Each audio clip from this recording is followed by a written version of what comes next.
Vamos a ver un resumen sobre la anamnesis y examen físico neurológico. Bueno, pues ¿cómo empezamos? Primero, la primera fase es la recogida de datos.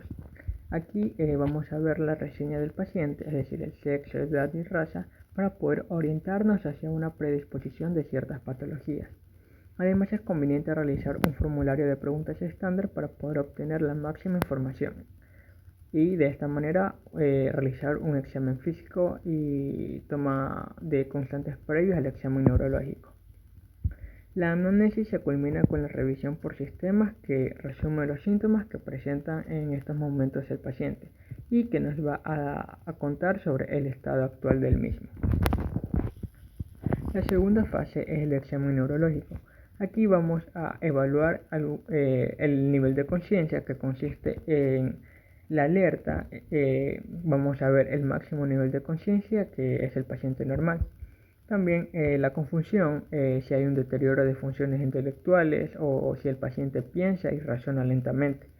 Nos vamos a dar cuenta si hay una alteración de memoria reciente o si este se va a hallar desorientado. Vamos a ver la somnolencia, si el paciente permanece dormido o en caso que reciba un estímulo, vamos a evaluar si se despierta y responde a los órdenes. Para evaluar el estupor, que se clasifica en superficial y profundo, el superficial, el paciente va a estar dormido y no va a despertar ante estímulos, pero este sí se va a defender adecuadamente retirando el estímulo doloroso. Y el estupor profundo, que causa una mayor depresión del nivel de conciencia, pero va a responder inadecuadamente a estímulos dolorosos con movimientos descoordinados. Y por último, el coma profundo, en el que no hay contacto con el medio y por ende no hay una respuesta. Para evaluar la orientación, que es el sentido cognitivo de un individuo, de su situación en el tiempo, espacio y persona, estas funciones van a ser afectadas en el mismo orden en que son nombradas. Es decir, lo primero en prenderse es una disfunción orgánica en la percepción del tiempo y la última es la función de la persona. Sin embargo, el orden puede ser alterado en disfunciones de carácter psiquiátrico. Para evaluar el tiempo vamos a preguntarle sobre la fecha, el día de la semana, etc. Para el espacio le preguntamos si sabe en qué lugar se encuentra. Y para la persona vamos a preguntarle la edad, el nombre, su estado civil. Después vamos a analizar el lenguaje. Hay que recordar que el hemisferio cerebral encargado del lenguaje es el hemisferio dominante, que corresponde al lado contrario de la extremidad dominante. Debemos investigar siempre si el paciente es diestro o zurdo y la capacidad de comprensión de lo que se le dice o se le escribe. También vamos a tener que evaluar la capacidad de expresión oral y escrita. Y por último, la memoria, que es la habilidad de registrar y recuperar la información sensorial previa. Estas van a ser alteradas en diferentes grados dependiendo del proceso de la enfermedad. La memoria remota está relativamente preservada en procesos crónicos demenciales con alteraciones importantes de la atención y la memoria reciente. Por lo contrario, todos los aspectos de la memoria se van a ver alterados en encefalopatías agudas. Una vez evaluados estos literales, nosotros vamos a proceder a evaluar los nervios craneales, empezando con el primer nervio craneal, que es el nervio olfatorio. Le vamos a pedir al paciente que cierre los ojos y tapando una de las ventanas nasales vamos a colocar sustancias olorosas no irritantes y conocidas como el café, el tabaco, etc. para que los identifique y luego realizamos el mismo proceso bilateralmente. El segundo nervio craneal, es decir, el óptimo, vamos a evaluar la agudeza visual determinando mediante la aplicación de la escala de Snellen. Aquí vamos a situar al paciente a 6 metros de distancia y le vamos a pedir que repita las letras que observa en la escala. También la visión de colores. Vamos a preguntarle al paciente si reconoce los colores mientras se le muestra una paleta o una carta con los colores básicos. También la campimetría, que la exploramos comparando el campo visual del médico con el del paciente. Aquí, situándose ambos a aproximadamente un metro de distancia, vamos a mantener la misma altura a los ojos. Entonces vamos a cubrirle su ojo izquierdo con su mano izquierda, mientras el paciente va a cubrir el ojo derecho con la mano homolateral. Y debemos movilizar un lápiz en plano vertical para poder determinar los límites del campo visual. Y por último, el fondo de ojo, que esta la vamos a determinar mediante el uso del oftalmoscopio. En cuanto al reflejo pupilar, como va a estar mediado por los nervios craneales óptico y oculomotor. Vamos a explorar de tres tipos. El fotomotor, que vamos a iluminar tangencialmente con una pequeña linterna el ojo del paciente. Así vamos a inducir a la miosis pupilar. También el consensual, que mientras examinamos el reflejo fotomotor también debemos aprovechar para evaluar la respuesta pupilar en el ojo que no es iluminado, es decir, la miosis reactiva. Y la acomodación, que vamos a usar un lápiz y lo aproximamos a la línea media del rostro. Así debe producirse una convergencia de los ojos y miosis pupilar. Para evaluar el tercer, el cuarto y el sexto nervio craneal, que son motores oculares, debemos explorar pidiendo al paciente que realice cada movimiento ocular y le vamos a dar prioridad a los movimientos complejos como los inferolateral, inferomedial, superolateral y supramedial. Así vamos a evaluar cada uno de estos nervios por separado. El quinto nervio craneal, es decir, el trigémino, que es un nervio mixto, es decir, sensitivo y motor, lo vamos a explorar por medio de la sensibilidad de la cara. Aquí vamos a investigar mediante la utilización de un algodón, tocando suavemente zonas simétricas de la cara e interrogando al paciente, que va a permanecer con los ojos cerrados. La sensibilidad debe ser clara y simétrica y deberá abarcar la rama oftálmica, maxilar y mandibular.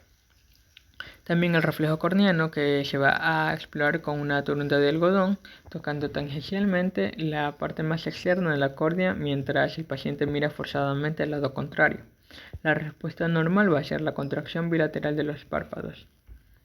Y por último, movimientos de la mandíbula, en el que le vamos a pedir al paciente que produzca movimientos de apertura, cierre y lateralización.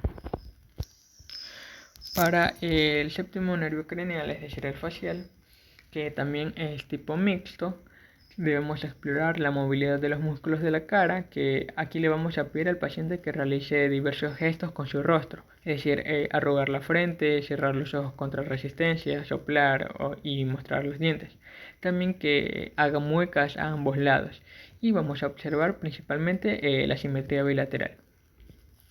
Y para evaluar el gusto de los 2/3 anteriores de la lengua, debemos colocar azúcar y sal en cada mitad de la lengua del paciente, manteniendo a esta protruida. Y se le va a pedir que identifique si es dulce o salado, pero el paciente no debe ni deglutir ni introducir la lengua. El octavo nervio craneal, que tiene dos ramas, una porción coclear, que es encargada de la audición, y una porción vestibular, que es encargada del equilibrio. Como tiene dos segmentos, vamos a analizarlos por separado. El segmento coclear, que es para valorar la audición, la prueba más práctica va a ser la valoración de la porción coclear, que es el de la voz cuchicheada. Esto va a consistir en tapar con la mano un conducto auditivo y colocándose a unos 30 centímetros del otro para verificar la percepción de palabras cortas dichas en un tono bajo. También se puede hacer uso de un reloj de pulso y determinar si la paciente escucha los movimientos de las manecillas. En cuanto al segmento vestibular, que vamos a realizarlo mediante la prueba de Romberg. Se le va a pedir al paciente que se ponga de pie en actitudes firmes y con los ojos cerrados. Normalmente el paciente es capaz de permanecer solo con ligeras oscilaciones de su cuerpo durante unos minutos. El noveno nervio craneal, es decir, el glosofaringio, da inervación sensitiva al tercio posterior de la lengua. El mecanismo para su valoración es la realización del estímulo del reflejo nauseoso, que consiste en la utilización de un bajalenguas para tocar la pared posterior de la faringe. El décimo nervio craneal, el vago, vamos a explorar mirando la elevación simétrica del velo paladar y central de la óvula, mientras el paciente abre la boca y pronuncia la vocal A. El vago también va a dar inervación parasimpática al nodo sinusal del corazón, por lo que debemos pedirle al paciente que realice la maniobra de Valsalva y para poder apreciar la bradicardia que se produce. El décimo primer nervio craneal, que es el accesorio, este va a dar inervación motora a dos músculos. Entonces vamos a evaluarlos por separado. Para evaluar el esternocleidomastoideo vamos a pedir al paciente que gire la cabeza a un lado contra una resistencia ejercida por nosotros. Y se debe apreciar la fuerza y el tono del músculo. Y para evaluar el trapecio vamos a explorar apreciando la simetría de la parte superior de ambos hombros y la fuerza generada al elevar mientras vamos a situarnos detrás y ejercer resistencia con nuestras manos. Por último, el decimosegundo nervio craneal, que es el hipogloso, este va a aportar una inervación motora a la lengua. Vamos a examinarla pidiendo al paciente que saque la lengua y manteniéndola en la línea media. También se le va a pedir al paciente que empuje la superficie interna del carrillo mientras nosotros vamos a examinar palpando externamente. Una vez evaluados los nervios craneales pasamos a la función sensitiva. Aquí vamos a explorar las distintas modalidades por separado con el paciente relajado y con los ojos cerrados. Se debe explorar todas las modalidades sensitivas, es decir, la táctil, analgésica, térmica y vibratoria. Para esto vamos a evaluarlos cada uno. Para la sensibilidad táctil superficial, el paciente debe tener los ojos cerrados o cubiertos con un vendaje. Se toma un trozo de algodón, una gasa o la brocha del martillo de reflejos y se empieza a rozar el objeto elegido alrededor de los segmentos correspondientes de ambos semicuerpos. Tiene que ser en manos, antebrazos, brazos, troncos, músculos, piernas y pies, y en este orden. Y después pasamos a la zona perineal y perianal.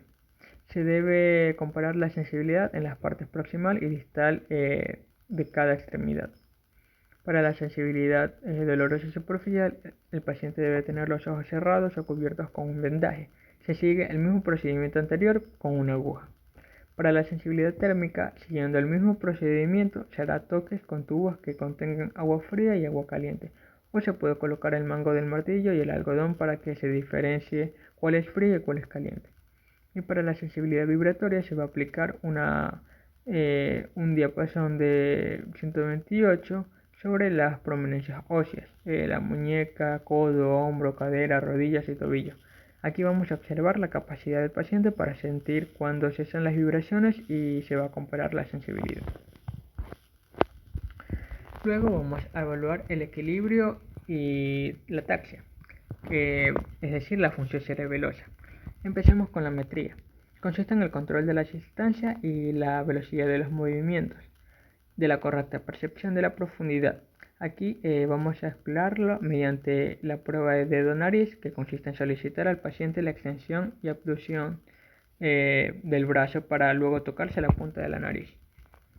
También la prueba de dedo-nariz-dedo, que consiste en solicitar al paciente que realice movimientos de extensión completa del brazo, haciendo contacto del dedo índice con la punta de su nariz y posteriormente con el dedo índice de nosotros.